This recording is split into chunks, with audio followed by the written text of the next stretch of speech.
3 days before my son's wedding, I drove to the florist to confirm the centerpiece order. It was a Tuesday morning in late September, that particular kind of Ontario fall where the air smells like wood smoke and wet leaves and something ending. I had my coffee in the cup holder, the radio playing something soft, and I was thinking about whether the ivory roses would clash with the tablecloths at the Elmwood Inn reception hall. I wasn't thinking about my company. I wasn't thinking about my pension. I wasn't thinking about the will my husband and I had updated the summer before he died. I should have been. Donna Szymanski has owned that flower shop on King Street for 31 years. She did the arrangements for my husband Edmund's funeral. She did the flowers for my son's university graduation party. When I walked through the door that morning, she looked up from behind a bucket of white dahlias, and her face did something I'd never seen it do before. She looked afraid. "Come in," she said, "and lock that behind you." I thought for a moment she was joking. Donna's the kind of woman who laughs easily, who remembers the names of your grandchildren and asks about them unprompted. She was not joking. She flipped the sign to closed, pulled me past the display coolers toward the back workroom, and shut that door too. The room smelled like cold water and green stems. She turned to me and put both hands on my arms. "I need you to hear something," she said, "and I need you to stay quiet while you hear it. Last week," she said, "my son and his fiancée had come in together. She'd left them in the consultation room while she stepped into the back to pull some sample books. The wall between the consultation room and her workroom is thin, old building." She heard everything. I held my breath. She told me what she'd heard, her voice barely above a whisper. My son's fiancée, the woman I'd welcomed into my home, the woman I'd taken shopping for her dress, the woman I'd told my closest friends was like a second daughter to me, had said the enduring power of attorney covers the house and the investment accounts. Once the cognitive assessment is filed, we move within 30 days. And my son had said, "She won't fight it. She never fights anything." I stood in that cold back room with the smell of stems and refrigerated air, and I felt the floor go sideways. Donna's eyes were wet. I didn't know whether to call you or come to you, or she pressed my hand. "I'm sorry," she said. "I'm so sorry, but I would want someone to tell me." I thanked her. I don't remember what words I used. I know my voice came out steady because I remember being surprised by that. I picked up the folder of centerpiece samples I'd come for. I told her the ivory roses were perfect. I walked to my car. I sat behind the steering wheel for a long time. King Street carried on around me. A woman pushed a stroller. 2 men in construction vests crossed at the light. The world was absolutely ordinary. Enduring power of attorney. Cognitive assessment. 30 days. Edmund died 4 years ago. Pancreatic cancer, 11 weeks from diagnosis to the end. We had 41 years together. We built Callaway Property Management from nothing.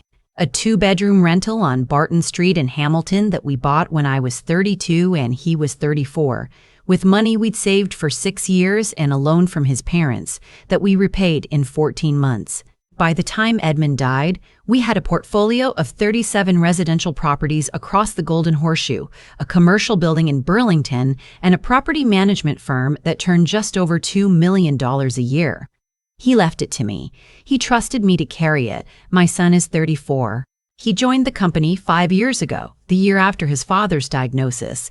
I was grateful to have him. He had good instincts, a head for numbers, and he knew the tenants. I made him operations director in 2021. I trusted him completely. The enduring power of attorney he was discussing in that flower shop would give him control of everything. The properties, the accounts, my house on Ravine Drive where Edmund and I had lived for 22 years, all of it. I drove home and sat in the kitchen for a long time with the lights off. My daughter-in-law to be, I'll call her what she was to me then, my son's fiancée, had come into our lives in 2022. She was polished, careful, the kind of woman who always remembered to bring something when she came to dinner, who said the right things at exactly the right moments. My sister had said when she first met her, "There's something off about that one." I dismissed it. I thought my sister was being protective, the way she'd always been protective of me even when we were children. I should have listened. The winter after Edmund died, I made some mistakes at work. Understandable ones. I signed a lease extension with the wrong term. I missed a property tax deadline by 4 days. I once walked into a meeting and forgot what we were meeting about. My son was there for all of it. He was sympathetic. He started mentioning gently that perhaps I should think about stepping back. Not now, he'd say. Just eventually. His fiancée said it more directly. She took me to lunch the previous February, just the two of us, at a restaurant in Ancaster. She said she was worried about me. She said she'd noticed things. She mentioned the lease. She mentioned the meeting. She said, with her hand over mine, "You've given so much. You deserve to rest." I remember thinking she was kind. In the car after Donna's, I called my solicitor. I've used Catherine O.C. for 12 years. Corporate work mostly. Estate planning after Edmund died. She drafted the original power of attorney documents, the ones that were clearly no longer sufficient. I reached her at her office. She picked up on the second ring. When I finished telling her what Donna had heard, the line was quiet for a moment. Then she said, "Come in today. Now, if you can." I was at her office on Main Street West within the hour. She listened to me without interrupting. When I finished, she pulled up documents on her screen without speaking for 2 full minutes. Then she said, "The enduring power of attorney you signed in 2020 names your son as primary attorney. That document gives him broad authority over financial decisions if 2 physicians certify cognitive impairment." She paused. "Has anyone been assessing your cognition without your knowledge?" I thought about my family doctor, the appointment in June where he'd asked me several questions that seemed unusual. Orientation questions. I'd assumed it was routine. The appointment had been booked by my son's fiancée, who handles scheduling for me on Tuesdays. I'd thought nothing of it. Catherine's expression told me something. "How quickly can we act?" I asked. She said, "We revoke the existing power of attorney today. I draft a new one naming someone you trust, absolutely, not your son. We file a capacity assessment with a physician of your choosing to establish a baseline.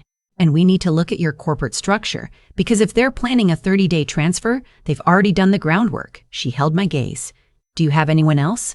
Someone completely outside this situation?" I thought for a moment. Edmund's younger brother, Alistair, 68 years old, retired civil engineer, lives in Guelph. He and Edmund were close. When Edmund was dying, Alistair drove 3 hours every week to sit with him. He is the most honest person I know. I called him from Catherine's office. I told him only what was essential. He said, "I'll be there by 5. He was there by 4:30. While we waited, Catherine made 3 calls. The first was to a forensic accountant she works with regularly, a woman named Priya Mehta, who has done fraud analysis for several Ontario Superior Court cases. The second was to a neurologist at St. Joseph's, who could schedule an independent cognitive assessment on an emergency basis. The third was to a private investigator she described as extremely discreet and very good. He arrived at the office 20 minutes after Alistair. His name was Gordon Whitaker, 65, quiet, the kind of man who seems to take up less space than he actually occupies.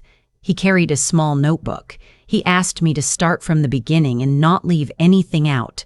I told him about my son's fiancée's arrival in our lives, about the subtle suggestions that I step back, about the February lunch in Ancaster, about the family doctor's appointment in June, about the corporate changes my son had proposed over the past 18 months, restructuring the property portfolio into a holding company, which I'd approved because he presented it as a tax efficiency measure, which Catherine had reviewed and flagged nothing unusual in.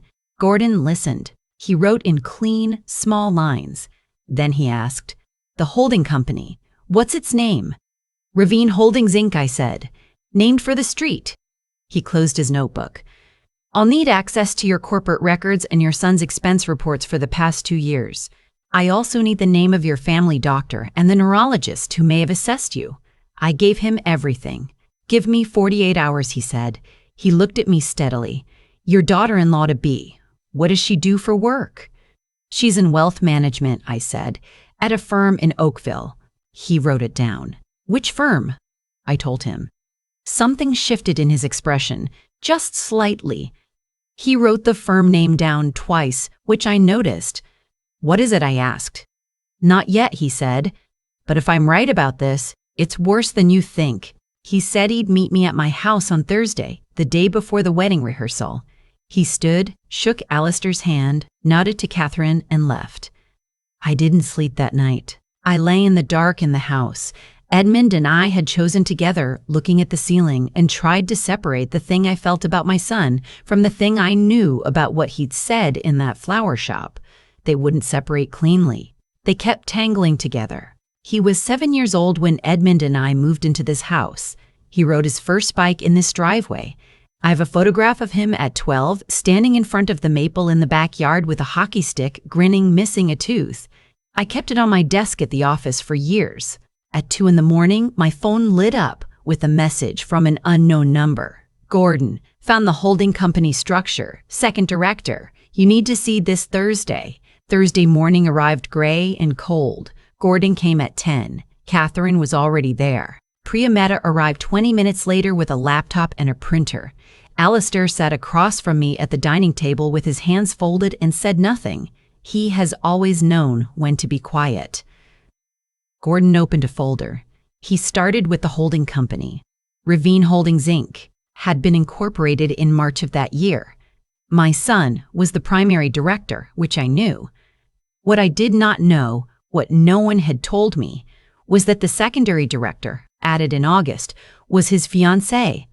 I looked at her name on the document and felt something cold move through me. Priya spoke next. She'd pulled Ravine Holdings' financial filings. In the 8 months since incorporation, 4 properties from my original portfolio had been administratively transferred into the holding company's ownership structure. Transfers I had signed, presented to me as part of the tax restructuring. I'd signed them because my son had explained them to me and I had trusted him. The properties were worth, combined, approximately $3.8 million. That was only the beginning. Gordon opened the second folder. His fiancée worked in wealth management, which I knew. What I did not know was that she had, in the previous 14 months, quietly moved the advisory relationship for 3 of my investment accounts I'd established with a firm in Hamilton after Edmund died, to her own book of business at her Oakville firm. The transfers had been processed with my signature. I reviewed the signature. It was mine. I had no memory of signing those documents. Total assets under her management, approximately $1.9 million. Priya set down a printed page. These are her commissions from those 3 accounts in the past year. She slid it across the table. I didn't pick it up. Gordon opened the third folder. This one was thinner. Dr. Harpreet Sandhu, my family doctor for 9 years. The appointment in June where he'd asked me orientation questions, Gordon had pulled the records. A cognitive screening had been formally documented. The notes described mild but notable disorientation, difficulty with sequential reasoning, and 1 instance of apparent memory loss during the appointment. None of that had happened. I remembered that appointment clearly. I'd answered every question without difficulty. I said this to Gordon. He said, "I know. I spoke to the receptionist at the clinic off the record. Your son's fiancée called the clinic in May. She described concerns about your cognition. She asked whether a screening could be incorporated into a routine appointment without explicitly informing you it was a screening. The receptionist said she didn't know how the doctor had handled it, but she remembered the call because it struck her as unusual." Catherine's voice was careful. A documented screening with abnormal findings, combined with a second physician's assessment, would be sufficient to activate the enduring power of attorney. I sat with that for a moment. "Who was the second physician?" Alistair asked. Gordon said, "I believe that was going to happen after the wedding. There's a referral in your son's email. I obtained it through a source I won't name to a private cognitive assessment clinic in Mississauga. The referral was made in his name but referenced your file. It was scheduled for the Wednesday after the wedding." I looked at Gordon. So the plan was wedding Saturday, honeymoon. I signed something Saturday evening at the reception. Second assessment Wednesday. Power of attorney activates by the end of October. He nodded once. I looked at the window. The maple in the backyard had gone full red. Edmund planted it the year our son was born, 34 years ago. I remember the two of them standing at the window the autumn it first turned, our son maybe 3 years old, pointing at it. "What about my son?" I asked. "How much does he know?" Gordon was quiet for a moment. From the communications I reviewed, he said carefully, "Your son was aware of the holding company structure and the power of attorney timeline. Whether he initiated it or was directed by her, I can't say definitively. What I can say is that he knew." Alistair said nothing. He was looking at the table. I stood and walked to the window. 37 properties. 22 years in this house. Everything Edmund and I built, from a 2-bedroom rental and 6 years of savings. All of it moving, quietly, in the background, while I drove to flower shops and confirmed centerpiece orders. "I will not lose this," I said. "I will not let either of them take any of it." I turned around. "Catherine, what do we need?" She said, "The power of attorney revocation is already filed. We have Priya's forensic report. We have Gordon's evidence of the account transfers. We need an emergency injunction to freeze Ravine Holdings accounts and reverse the property transfers. We can file tomorrow morning. Given the evidence of fraud and the imminent nature of the threat, a judge will likely grant it. And the cognitive assessment? I have you booked with Dr. Anand Kapoor at St. Joseph's tomorrow afternoon. He's one of the best neurologists in Ontario. Clean assessment establishes your capacity on record." Gordon said, "One more thing." I looked into the Oakville firm. Her supervisor has flagged irregular account transfers twice in the past 18 months. Both were reviewed internally and closed without action. If the Ontario Securities Commission sees what Priya has documented, the internal flags become very relevant. Priya looked at me. "I can prepare a referral package to the OSC today." I said, "Do it." We worked for the rest of the day at that table. Alistair went out at noon and came back with soup from a deli and set it down without asking whether I was hungry. He sat across from me and ate his own soup and didn't fill the silence with anything unnecessary. I loved him for that. At 6 that evening, Catherine sat back from her laptop. "Everything is ready," she said. "The injunction application, the OSC referral, Dr. Kapoor for tomorrow, Gordon's evidence package, Priya's forensic report." She looked at me. "The wedding is Saturday. The rehearsal dinner is tomorrow evening. You can serve the injunction papers Saturday between the ceremony and the reception, or we file everything now before the rehearsal dinner and you don't attend either." I thought about my son. About the photograph on my desk of him at 12, grinning, missing a tooth. "I'll attend both," I said. "I want to look at him." Saturday was one of those Canadian October days that feels like a gift.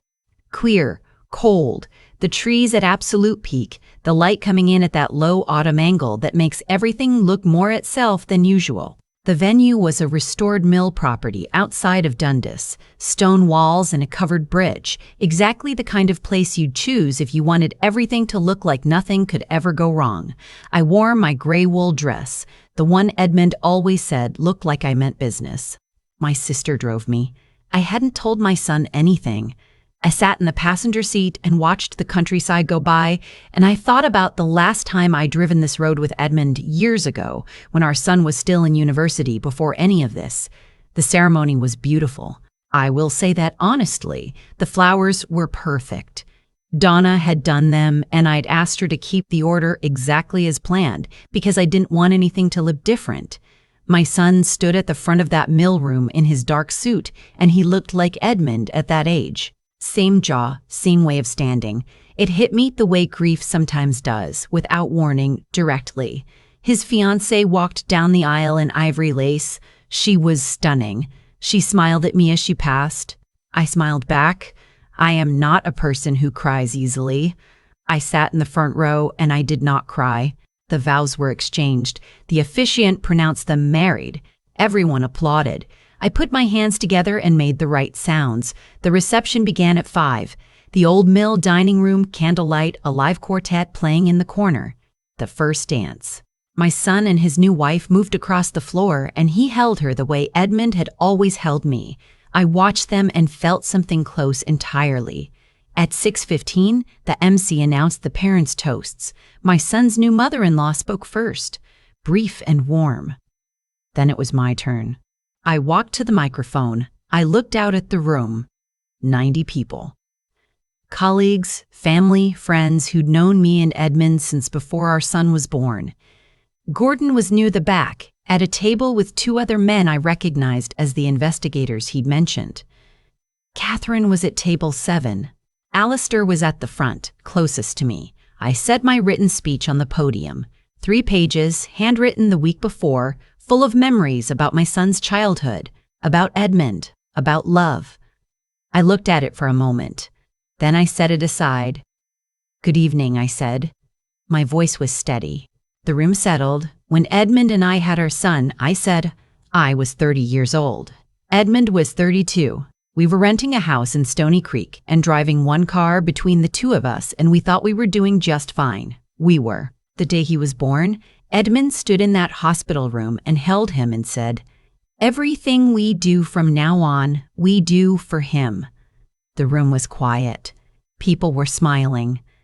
I remember teaching him to ride a bike in our driveway on Ravine Drive. I remember driving him to his first hockey game at 6 in the morning when it was -20 outside. I remember standing in the parking lot of McMaster on his graduation day thinking, "Edmund, we did it. We actually did it."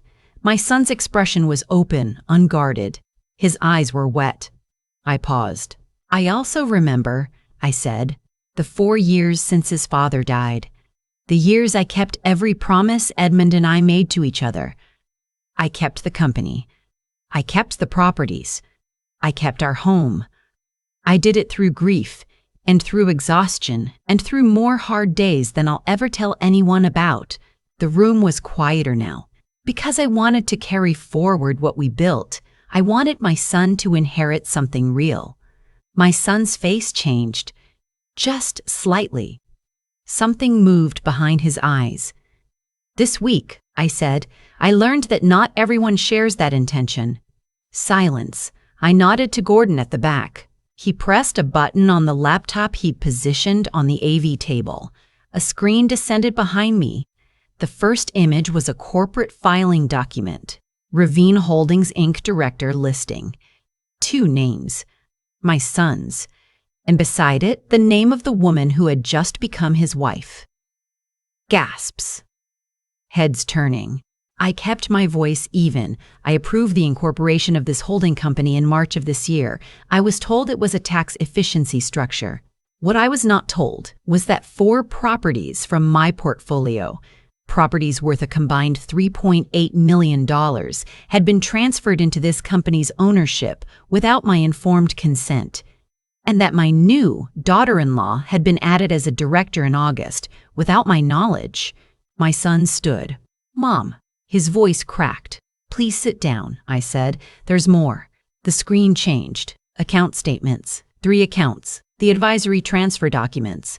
"These are my investment accounts," I said. $1.9 million moved to my daughter-in-law's book of business at her firm in Oakville over the past 14 months. Commissions paid to her on those accounts. And here, a second slide, internal compliance flags at her firm that were twice raised and twice suppressed. My daughter-in-law sat very still. I clicked forward. "This is a medical record," I said.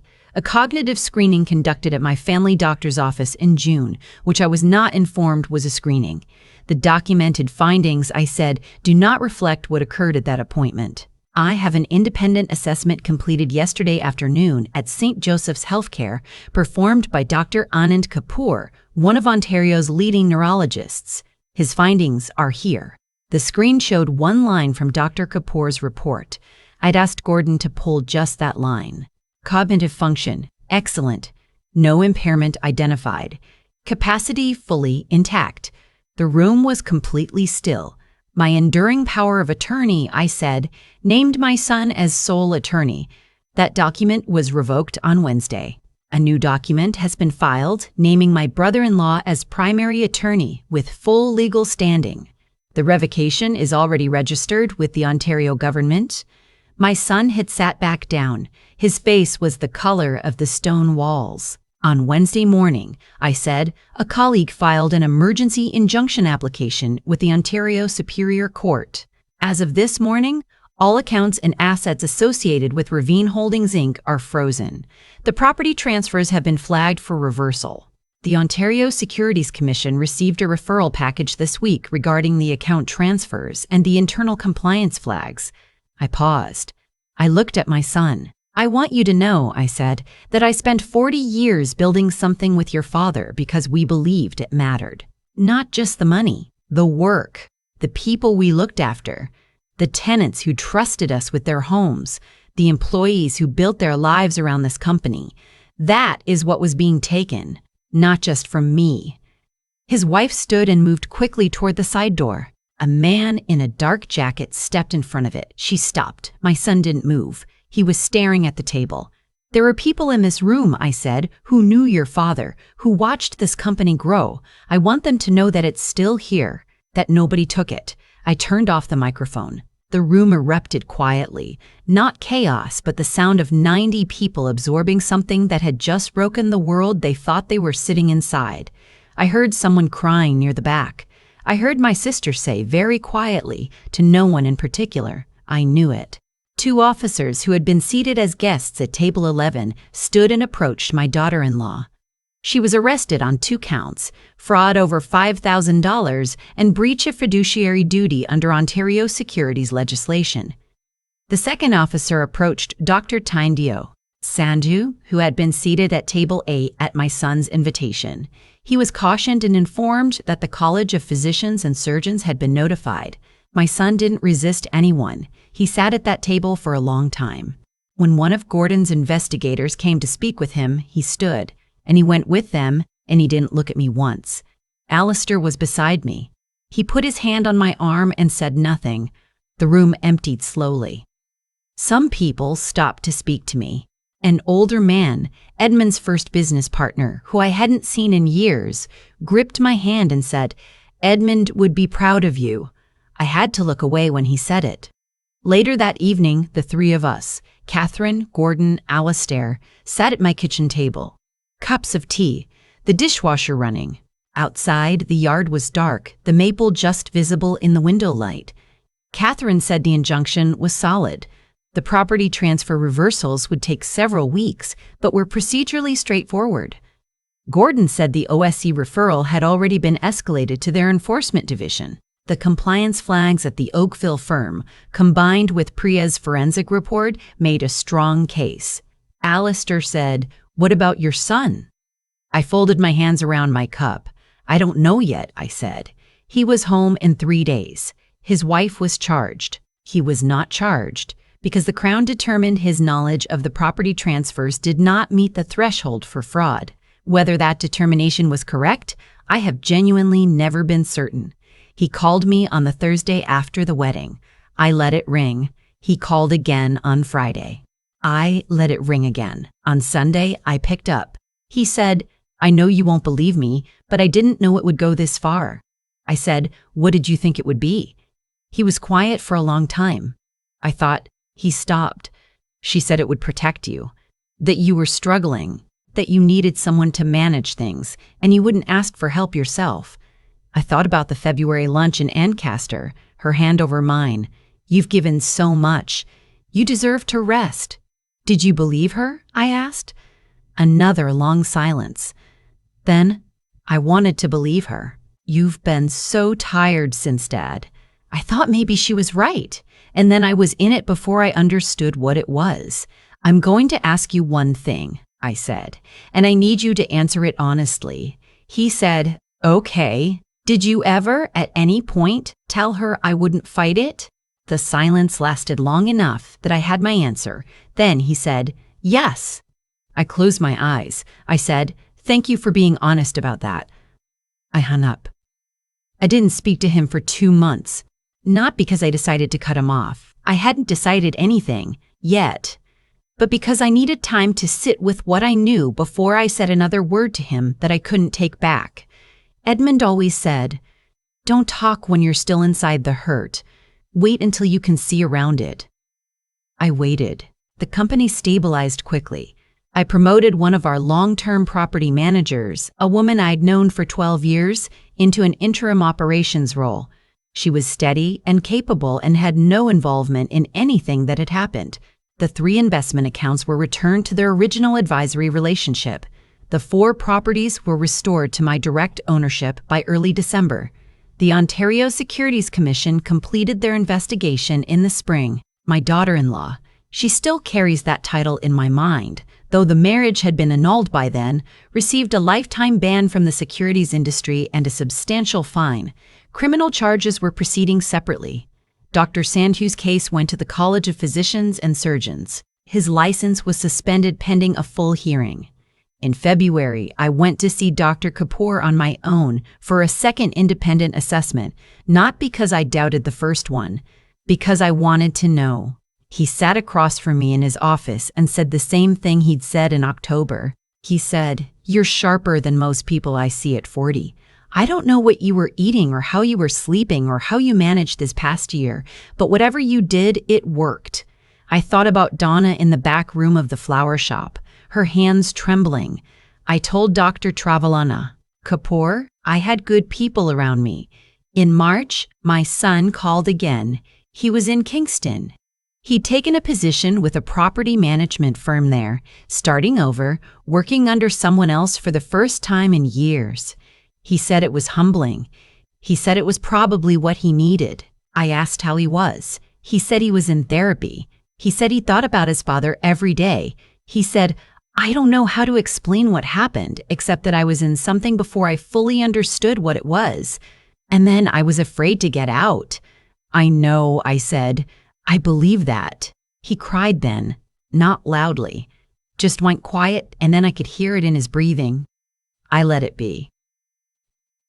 I didn't fill the space. When he'd steadied, he said, "I don't expect you to forgive me. I just needed you to know I'm not that person." I thought about that for a long moment. I said, "You're my son. That hasn't changed, but I need you to earn my trust back the way anyone else would have to. With time, with evidence, not with words." He said, "I know. I'll wait as long as it takes." We spoke for 40 minutes about Edmund, about the maple tree, about a tenant on Aberdeen Avenue who'd been with us for 11 years and had just celebrated his 90th birthday. We didn't resolve anything, but we talked. I've thought a lot since all of this about what I did wrong, and I did do things wrong. I brought my son into the company without enough structure around the relationship. I signed documents he presented to me without having my own counsel review each one. I let the grief of Edmund's death make me more dependent than I should have been. Mostly, I let myself believe that love was protection enough. It isn't. It never was. Love is not a safeguard. It is not a corporate structure. It is not a legal document. It is not a locked door. Edmund used to say, "Trust people slowly and verify quickly." He meant it about tenants. He meant it about contractors. I think if he could have seen what was coming, he would have meant it about everything. There are people in this country, and I don't think I understood this fully until it happened to me, who specifically target women of a certain age who have built something. Women who have worked hard, who have been carrying things alone since their husbands died, who have gotten perhaps a little tired and perhaps a little grateful when someone offers to help carry the weight. There are professionals, wealth managers, physicians, notaries, who understand exactly how to make those women feel cared for while moving everything into position. I was almost one of those women. I think about Donna Szymanski sometimes, about what it cost her to pull me into that back room, to lock that door, to say what she'd heard. She risked losing a good customer. She risked the awkwardness of having said something that might have been wrong. She chose to say it anyway. I sent her flowers, which felt absurd given the circumstances, but she understood. This past September, 1 year, almost exactly, from the morning I drove down King Street with my coffee in the cuff holder and the radio on, I went back to that flower shop to confirm the flowers for Edmund's memorial. We do one every year. White dahlias and ivory roses. He would have found it excessive. He would have come anyway. Donna was behind the counter. She looked up, and this time she smiled. She said, "How are you doing?" I said, "I'm still here." She nodded like, that was exactly the right answer. I confirmed the order. I drove home. The October light was doing that thing it does, low and golden, the trees turned, everything looking more itself than it can quite manage to look the rest of the year. I pulled into the driveway on Ravine Drive and sat for a moment with the engine off. The maple in the backyard was full red. Edmund planted it when our son was born. 35 years ago, it has no idea what happened under its branches this past year. It just grew, did what it was there to do. I went inside. I made tea. I sat at the kitchen table with the papers I needed to review for refinancing on one of the Burlington properties, and I worked for 2 hours, and it felt entirely ordinary. It felt like everything. Looking back at everything that happened in that 1 year, from that Tuesday morning on King Street to the October afternoon, I sat at my kitchen table reviewing refinancing papers like it was any ordinary day. I keep coming back to the same thing. Not the legal documents, not the frozen accounts or the court orders or the OSC referral. I keep coming back to cause and effect, the plain, unglamorous reality of it. I made choices that created openings. I brought my son into the company on trust alone, without structures that would have protected both of us. I signed documents because they came from someone I loved, without asking an independent set of eyes to look at them first. I let grief soften my judgment at exactly the moment it needed to be sharpest. None of that made what happened my fault, but it contributed to the conditions that made it possible. That's the part I've had to sit with honestly, and it hasn't always been comfortable. Edmund used to say that wisdom isn't what you know before something goes wrong. It's what you do with what you learn after. I didn't fully understand that when he was alive. I understand it now. The courage it took, and I'll use that word plainly because I think we underuse it, wasn't standing at that microphone at the Dundas Mill. That was actually the easier part, once everything was prepared. The harder courage was earlier. It was sitting in Catherine's office on a Tuesday afternoon and saying out loud, "Something is being done to me and I need help stopping it."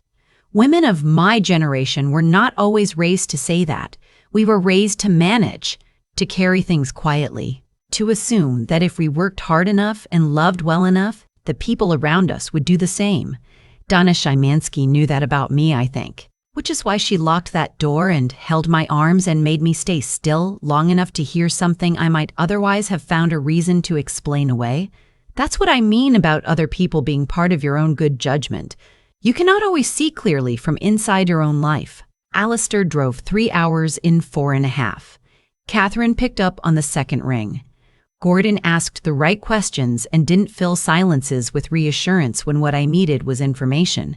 They were extensions of my own intelligence at a moment when mine was under deliberate assault. Letting them help me wasn't weakness.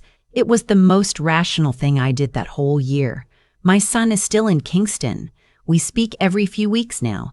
It is slow and it is careful, and some calls are easier than others. I don't know yet what we'll be to each other in 5 years. I know I'm not willing to close that door, and I know I'm not willing to walk through it without paying attention to what I find on the other side. Both of those things can be true at once. That's not softness. That's just accuracy. What I want anyone to take from this, anyone who has built something, who is carrying something alone, who has perhaps started to feel a little tired and a little grateful when someone offers to help, is this: your instincts are data. When something feels slightly off about a conversation, about a document, about the way someone is presenting your own life back to you with a particular framing, that feeling is information. Don't explain it away to be polite. Don't dismiss it to avoid a difficult conversation. The maple is still there, full red every October. I intend to see many more.